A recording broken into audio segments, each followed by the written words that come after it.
Praise the Lord. ஆண்டவர் இரட்சகருமாக இயேசு கிறிஸ்துவின் நாமத்திலே உங்களை வாழ்த்துகிறேன். சந்தோஷமா இருக்கிறீங்களா? இயேசப்பா நம்ம கூட இருக்கிறார். நம்முடைய ஒவ்வொரு தெய்வ பிள்ளைகளுடைய வாழ்க்கையிலும் ஆண்டவர் ஒரு ஓட்டத்தை வைத்திருக்கிறார்.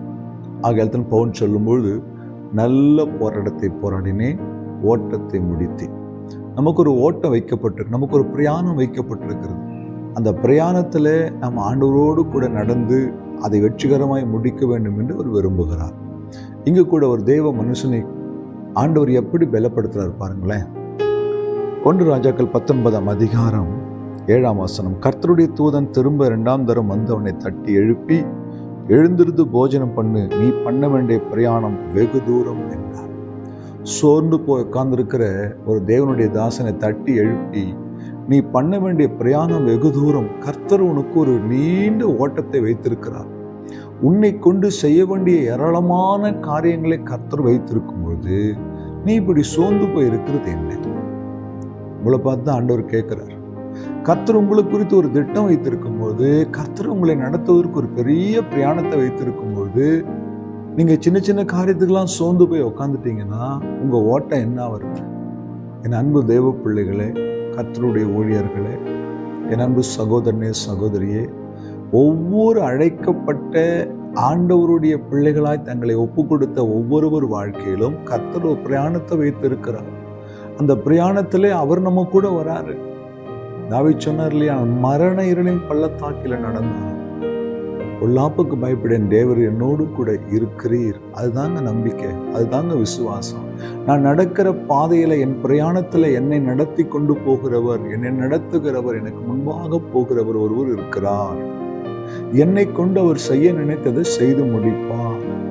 எந்த நிலைமையிலும் முடங்கிடாதீங்க. பிசாசுடைய ஒரு பெரிய தந்திரம் என்ன தெரியுமா? உங்களை எப்படியாவது முடக்கி உட்கார வச்சு 3 காரியங்களை அவன் கையில் எடுப்பான். 1, இச்சைகளையும் ஆசைகளையும் எண்ணங்களையும் கொண்டு வந்து வழித்தவர செய்வான். இல்லை என்றால் நம்முடைய ஆத்துமாவை சோர்ந்து போக பண்ணி மூளையில முடக்கி உட்கார வச்சிருவான். அப்படி இல்லை என்றால் பணத்தாசை, பொருளாசை, உலக ஆசைகளை கொடுத்து நம்மை வேறு பிரிச்சிருவான். ஆக மொத்தம் எப்படியாவது அவருடைய பிள்ளைகளை தேவனுக்கு முன்பாக முட்டைக்கு உட்கார வச்சுட்டா அவங்க சந்தோஷம். ஆனா ஆண்டவர் சொல்றாரு, நீ பண்ண வேண்டிய பிரயாணம் வெகு தூரம், உனக்கு ஒரு நீண்ட ஓட்டத்தை வைத்திருக்கிறேன். அந்த ஓட்டத்திலே உன்னை கொண்டு நிறைய பேரை சந்திக்க போறேன், நிறைய பேர் ஆறுதல் படுத்த போறேன், நிறைய பேருக்கு உன்னை பிரயோஜனமாக்க போறேன். ஆனா நீ இப்படி சோர்ந்து உட்கார்ந்து இருக்கிறீங்க. என் அன்பு தெய்வ பிள்ளை, ஒருவேளை ஏதோ ஒரு காரியத்துல உங்க மேல வச்ச தெய்வ திட்டம் உங்களுக்கு தெரியாம சோர்ந்து போயிருக்கலாம், முடங்கி போயிருக்கலாம். எழும்பி ஓடுங்க. நீங்க பண்ண வேண்டிய பிரயாணம் வெகு தூரம். கர்த்தர் உங்களை நடத்தி கொண்டு போவார். உங்கள் பிரயாணத்தை வாய்க்க செய்வார். உங்கள் ஓட்டத்தை ஜெயமாய் முடிக்க உதவி செய்வார். தைரியமா இருங்க. நம்ம கர்த்தருக்காக ஓடும்படி அழைக்கப்பட்டோம். நமக்கு ஒரு பெரிய பிரயாணம் இருக்குது. அதில் அவர் நம்ம கூட இருந்து நம்ம நடத்தி வெற்றிகரமாய் நம் வாழ்க்கையை முடிக்க அவர் உதவி செய்வார். ஜெபிக்கலாமா? அன்பும் இரக்கமுள்ள ஆண்டவரே, இந்த வார்த்தைக்காக ஸ்தோத்திரம்.